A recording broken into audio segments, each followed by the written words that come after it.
Today we are going to learn short-term costs. Now what is cost? Cost refers to expenditure incurred by a producer on the factor as well as non-factor inputs for a given output of a commodity. It is the sum of direct, that is explicit, and indirect costs, implicit cost, including normal profit. So let us understand the cost function. It is the functional relationship between cost and output. C is the function of output. So cost is a sum of implicit cost and explicit cost. So let us study what is explicit cost. Actual money expenditure incurred by a firm on the purchase and hiring the factor inputs for the production is called explicit cost. For example, payment of wages, rent, interest, purchases of raw materials, etc. Implicit cost is the estimated cost of self-owned resources of the production used in the production process by the producer or estimated value of inputs supplied by the owner itself. Now let us see this chart. The short-term cost first is total cost, that is known by TC. It is a sum of total fixed cost, that is TFC, total variable cost, TVC. The next is average cost. So average cost is the sum of average fixed cost, AFC, and average variable cost, AVC. And the third is marginal cost. Let us study these in detail. So short-term total cost is the sum of total fixed cost and total variable cost. So total fixed cost is the short-term cost and some factors of production such as land, building, machinery that cannot be changed. Expenditure on these factors is called fixed cost. Some other examples are rent on building, interest on loan, insurance premium, etc. Fixed cost remains constant at all levels of output, including 0. So as you can see in the schedule, as the output is changing from 0 to 1, but TFC remains constant 10 at all levels of output. As you can see in the diagram, TFC curve, the TFC curve starts from y-axis and it shows that there is a fixed cost even at 0 level of output. It is a horizontal line parallel to x-axis. It shows that fixed cost is constant at all levels of output. The next cost is variable cost. The firm can increase its output by changing some factors such as raw materials and labor. They are called variable factors. Expenditure on variable factor is called variable cost. It is 0 at a 0 level of output. It increases with increase in output. So as you can see in the schedule of TVC, as the output is increasing in the beginning, TVC falls and after a point it starts rising.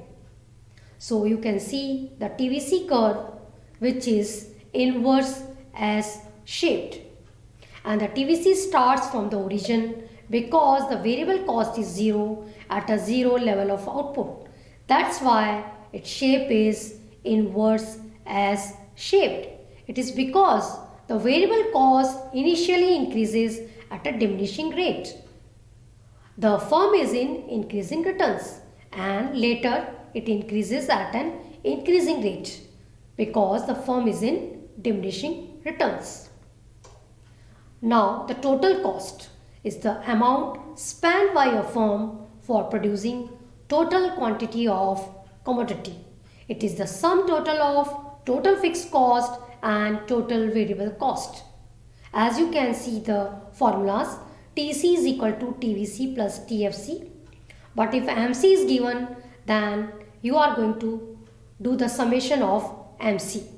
And when AC is given, you will calculate AC into Q. So as in the schedule, you will find that output is given, TFC is constant, and TVC first falls then rises, and the sum of both TFC and TVC is shown in TC. 10 plus 0 is 10, 10 plus 6 is 16, and so on. And as you can see the curve, the shape of TC, which is similar to TVC.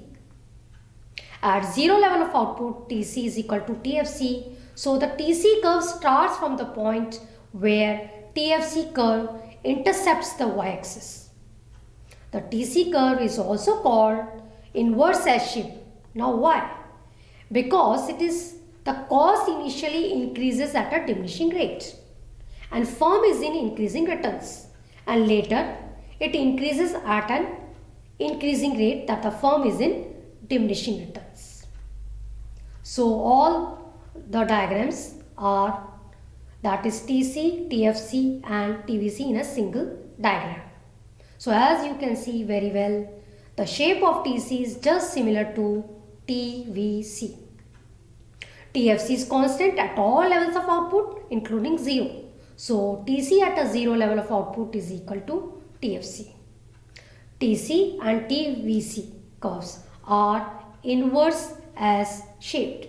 TC and TVC curves are parallel to each other and vertical distance between them is TFC. Average cost curve. Average cost is the cost per unit of output. It is also called unit cost. It can be calculated by dividing total cost within the number of units produced. And the formula is AC is equal to TC upon Q. As the firm increases output, average cost initially falls and the firm is in increasing returns. Later, average cost starts rising. The firm is in diminishing returns. So very well you can see in the diagram, AC curve is U-shaped. First it falls, become minimum and then rises.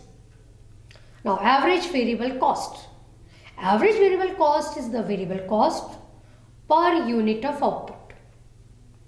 It is calculated by dividing total variable cost with the number of units produced, that is TVC upon Q. As you can see in the AVC schedule, first is output and you can very well see how AVC is calculated. TVC upon Q. 6 upon 1 is 6. 10 upon 2 is 5. So this is how you derive the AVC.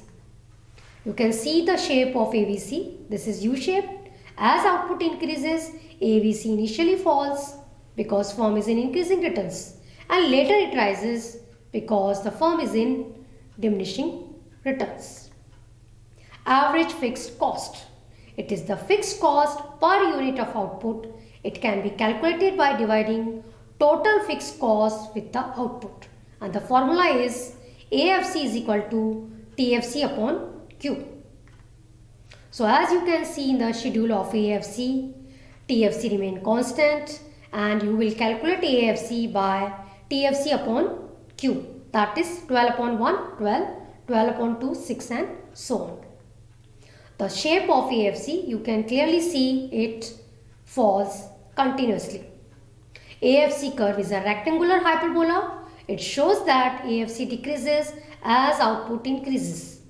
AFC decreases because TFC is constant at all levels of output. AFC curve never touches the x-axis because AFC can never be 0. Now the next cost is marginal cost.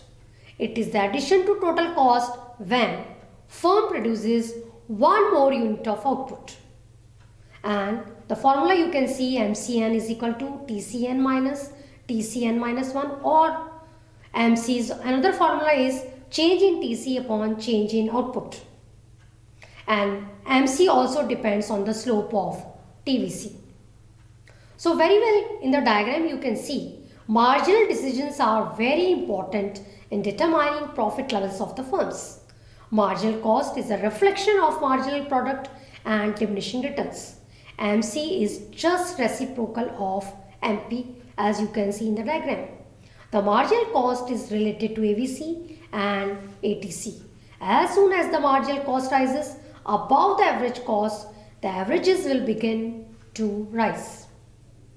So you can see the marginal cost schedule. You can also calculate MC with TC. So as you can see in the diagram, MC first falls, become minimum and then rises. So the shape of MC curve is U-shaped. Initially MC falls as the firm is in increasing returns. Later MC rises as the firm is in diminishing returns. Now we are going to study the relationship between total cost and marginal cost. So as you can see in the diagram, MC falls, TC increases at diminishing rate, MC rises, TC increases at diminishing rate, and when MC is constant, TC also remains constant. Now the next relationship is between AC and MC. So as you can see in the diagram, when AC is falling, MC is less than AC. And when AC is rising, MC is greater than AC. And when AC is constant, then MC and AC both are equal. MC always to the left of AC and cuts from its lowest point. Now the next relationship is between AC, AVC, AFC and MC. AC and AVC get closer to each other as output increases. Very well you can see in the diagram. On the other hand, AC and AFC get away from each other as output increases. This is because as the output increases, the component of AVC in AC tends to increase, while the component of AFC in AC tends to decrease. However, at no stage AVC will touch AC because AFC can never be zero even when it is continuously declines with increase in output. Thank you.